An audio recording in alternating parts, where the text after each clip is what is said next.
Dear friends, welcome to impressive study मंच। आज की इस वीडियो में हम लोग मैथमेटिक्स का एक ऐसा चैप्टर पढ़ने वाले हैं जो परीक्षा की दृष्टि से अति महत्वपूर्ण है। इस टॉपिक से अनेक प्रकार के एग्जाम में प्रश्न पूछे जाते हैं। तो आज की जो क्लास में हम लोग पढ़ने वाले हैं वो क्या क्या पढ़ने वाले हैं, पहले एक नज़र देखा जाए। सबसे पहला क्या है कि अभाज्य गुणनखंड। और अभाज्य गुणनखंड को जानने से पहले हमें गुणनखंड के बारे में जानना होगा। फिर उसके बाद हम लोग अभाज्य गुणनखंड को पढ़ेंगे।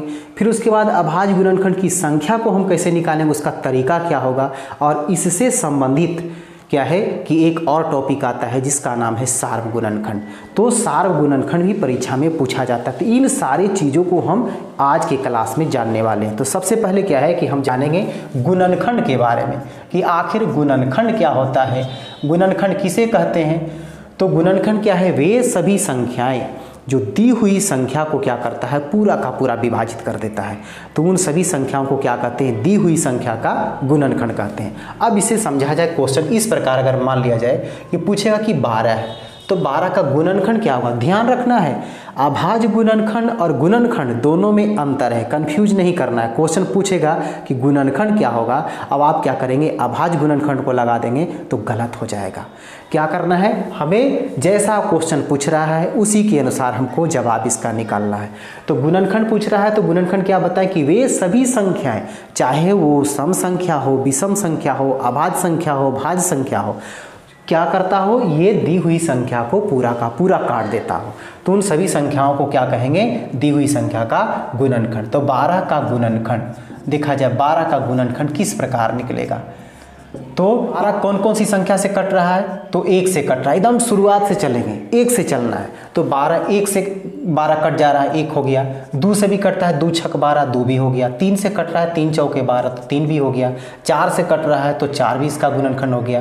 क्या 5 से कटता है 12, 5 के टेबल में 12 आता है, नहीं आता है। 6 के टेबल में 6 दूना 12, तो यानी 6 भी क्या हो गया, इसका गुणनखंड हो गया। 7 क्या, 7 के टेबल में 12 आता है, नहीं आता है। 8 के टेबल में, 9 में भी नहीं, 10 में भी नहीं, 11 में भी नहीं, 12 के पहाड़ा में आता है। 12 ही कम 12, यानी क्या हो गया कि 12 का ये सभी संख्या जो हो गया गुणनखंड हो गया। अब इसमें देख सकते हैं कि कोई सम संख्या है, कोई विषम संख्या है, कोई भाज्य है, कोई अभाज्य है।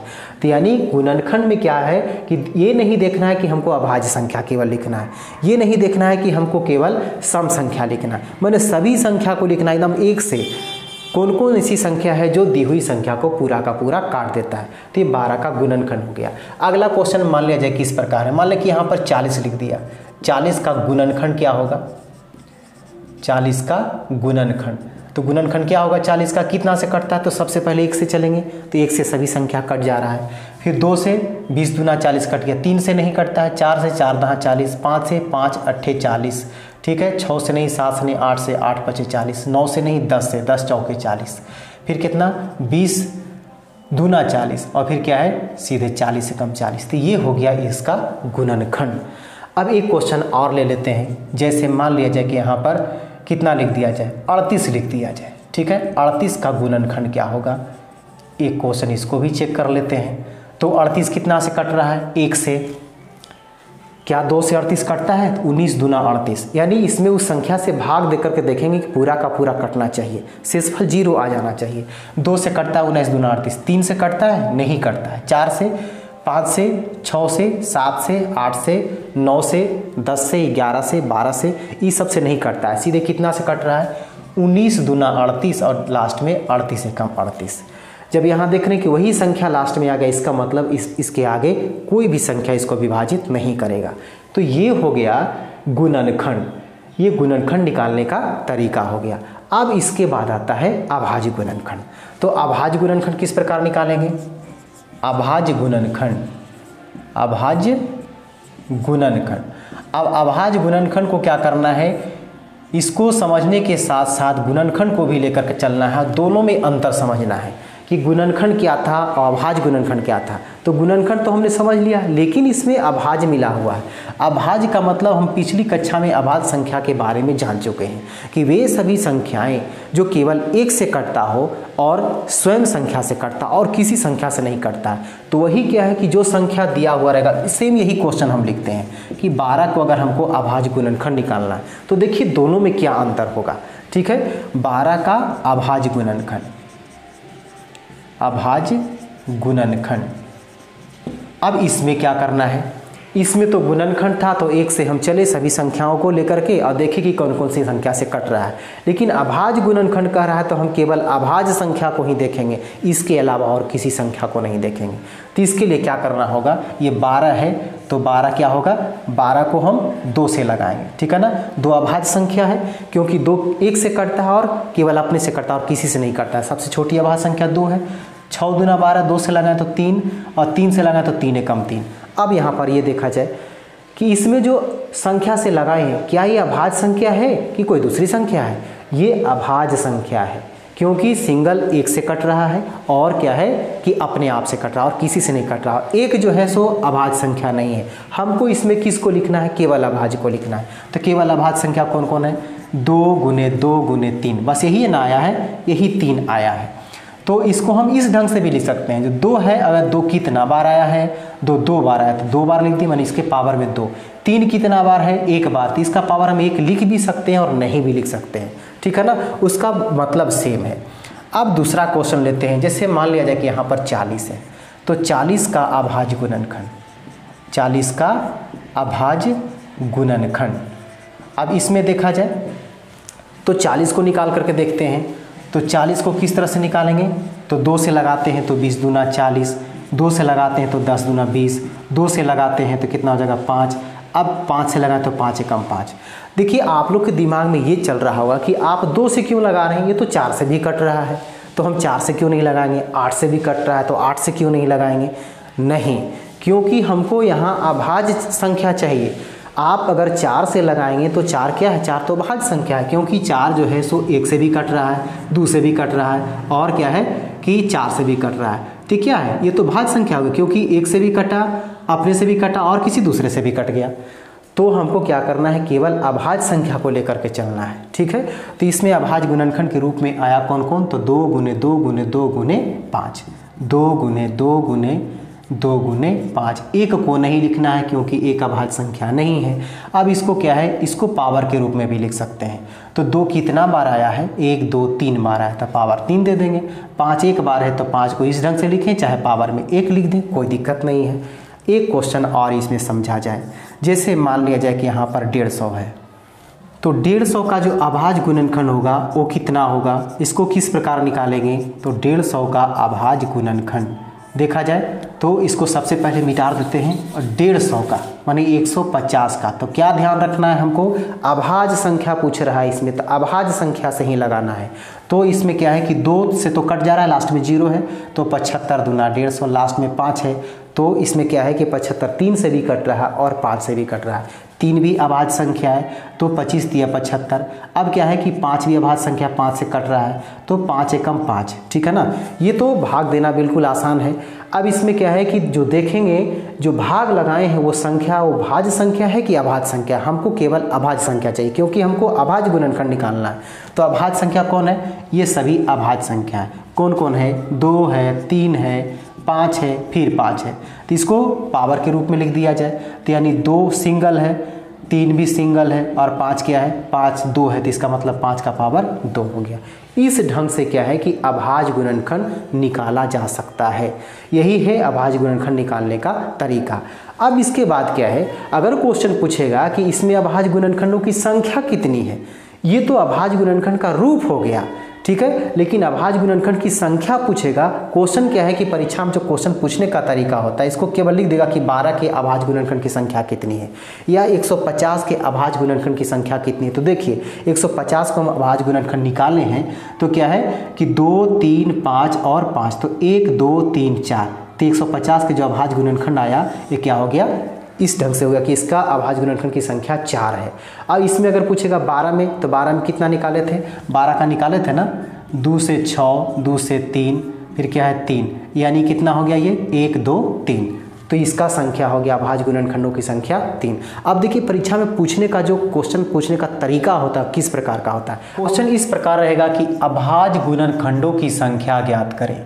अभाज्य गुणनखंडों की संख्या, गुणनखंडों की संख्या कितनी होगी, ठीक है, कितनी होगी। अब मान लीजिए कि पहला जो क्वेश्चन है ये पहला में 16 दे दिया, दूसरा में 100 दे दिया, तीसरा में जो है क्वेश्चन देखिए पूछने का ढंग इस तरह का होता है 3 का पावर 2, 5 का पावर 3, 7 का पावर 2 और क्या है यहाँ पर 11 का पावर 2। इस ढंग से क्वेश्चन पूछेगा। एक क्वेश्चन और लेते हैं, जिसे मान लिया जाए कि 3 का पावर 3, 5 का पावर 2, फिर है 13 का पावर 2। एक क्वेश्चन सेम इसी तरह का है। अब अगला क्वेश्चन इस तरह का, जैसे मान लें कि 4 का पावर कितना है 2 है, फिर है 9 का पावर 3 है, फिर यहाँ पर मान लीजिए कि 5 का पावर 2 है। अब इस ढंग से क्वेश्चन दिया हुआ रहता है कि और पूछ दिया जाता है कि इसमें अभाज्य गुणनखंडों की कुल संख्या कितनी है।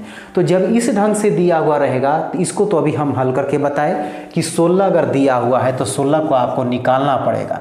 तो 2 8 16, 2 से फिर 4, फिर 2 से 2, फिर 2 से 2 एकम 2। जब 1 आ गया इसका मतलब 1 2 3 4। इसका गुणनखंड कितना हो गया? तो इसका जो हो गया वो गुणनखंडों की संख्या कितना हो गया? ये हो गया आपका 4। इसका आंसर क्या हो जाएगा? 4 हो जाएगा। अब 100 का अगर पूछा जाए कि अभाज्य गुणनखंडों की कुल संख्या कितनी है तो इसी ढंग से निकालेंगे। 100 का भी 2 से 50 दूना 100, 2 से 25 दूना, फिर कितना है 5 से 5 25 25, 5 से 1। ये तो 1 हो गया, अभाज्य संख्या है नहीं, तो 1 2 3 4। इससे भी कितना आंसर आ गया? अभाज्य गुणनखंडों की संख्या 4 आ गया। तो इसको हम क्या किए, इसको निकालना पहले पड़ा, उसके बाद इसको काउंटिंग किया। लेकिन क्या है कि इसको इस ढंग से अगर दिया हुआ रहेगा तब इसको कैसे निकालेंगे? तो जब इसमें अभाज्य गुणनखंड के गुणनफल के रूप में दिया हुआ, सभी क्या है कि अभाज्य संख्या है और इसको क्या है कि गुणनफल के रूप में दे दिया और पावर के रूप में दे दिया है, तब इसको क्या करेंगे? सभी पावर को जोड़ देंगे, ठीक है ना। तो इसमें क्या हो जाएगा? इसमें जो होगा अभाज्य गुणनखंडों के कुल संख्या, यहाँ पर देखा जाए कितना है, इसका पावर 2 है तो 2 लिख दिए, फिर इसका पावर 3 है तो 3 लिख दिया, इसका पावर 2 है तो 2 लिख दिया, फिर इसका पावर 2 है तो 2 लिख दिया। यानी इतना कि अभाज्य गुणनखंडों की कुल संख्या कितनी है? तो 2 3 5 2 7 और 2 9। यही आंसर हो गया। अब इसी ढंग से इसका क्वेश्चन है, देखा जाए 3 के पावर 3 है, 3 के पावर 3 है तो यानी पावर वाला केवल लिखेंगे 3, फिर यहाँ पर 5 का पावर 2 है तो यहाँ 2 लिख दिए, 13 का पावर 2 है तो यानी 2 लिख दिए। लेकिन यहाँ पर क्या है, ध्यान ये रखना है कि ये सभी जो है सो अभाज्य संख्या होनी चाहिए, उसमें भाज्य संख्या नहीं होना चाहिए, न तो क्या हो जाएगा, हम कंफ्यूज कर जाएंगे, आंसर गलत हो जाएगा। जब भी इसमें अभाज्य गुणनखंडों की संख्या कह रहा है तो जो गुणनखंड दिया हुआ है इसमें केवल हमको अभाज्य संख्या ही देखना। अगर भाज्य संख्या रहेगा तो उसको अभाज्य संख्या में बदलना होगा। तो इसमें तो सभी अभाज्य संख्या था क्योंकि एक और केवल अपने आप से कट रहा था।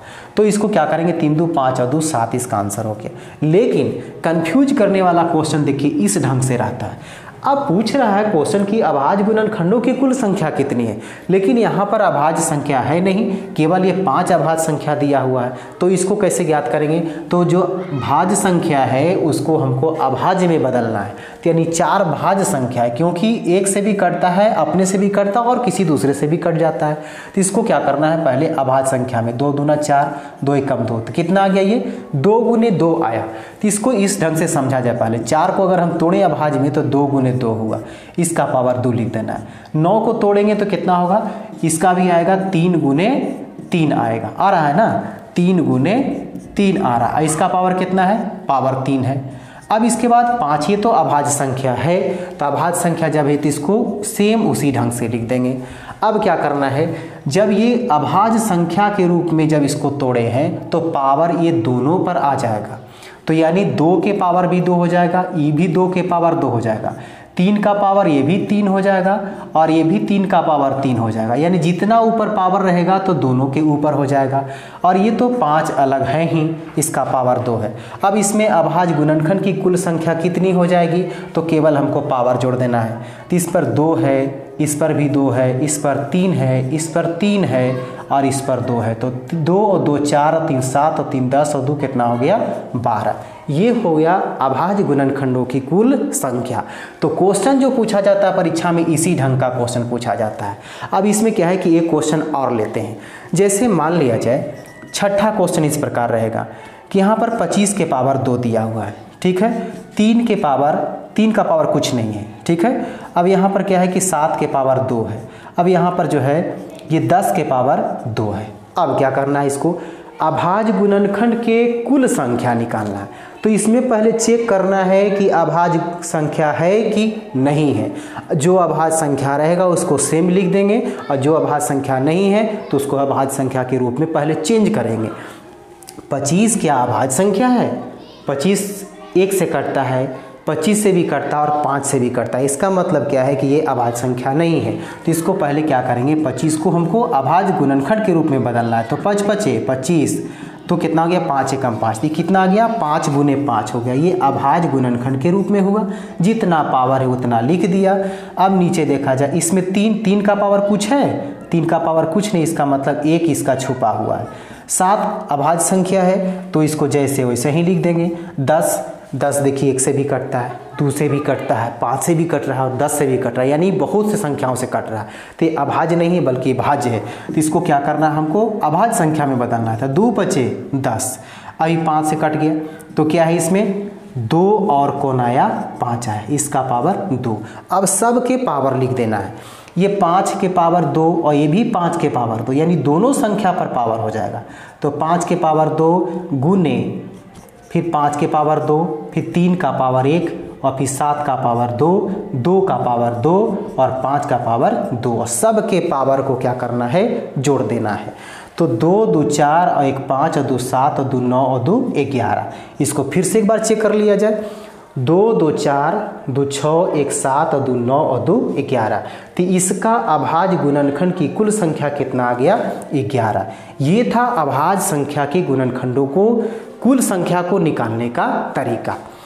अब इस टॉपिक से संबंधित एक क्वेश्चन और होता है सार्व गुणनखंड। उसको किस तरह से निकालना है, तो सार्व गुणनखंड से संबंधित जो पूछा जाता है इस प्रकार होता है कि सार्व गुणनखंड क्या होगा।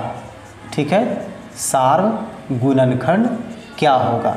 अब किसका, तो देखा जाए क्वेश्चन में क्या रहेगा, किसका पूछ रहा है। एक मान लीजिए कि 12 का पूछ दिया।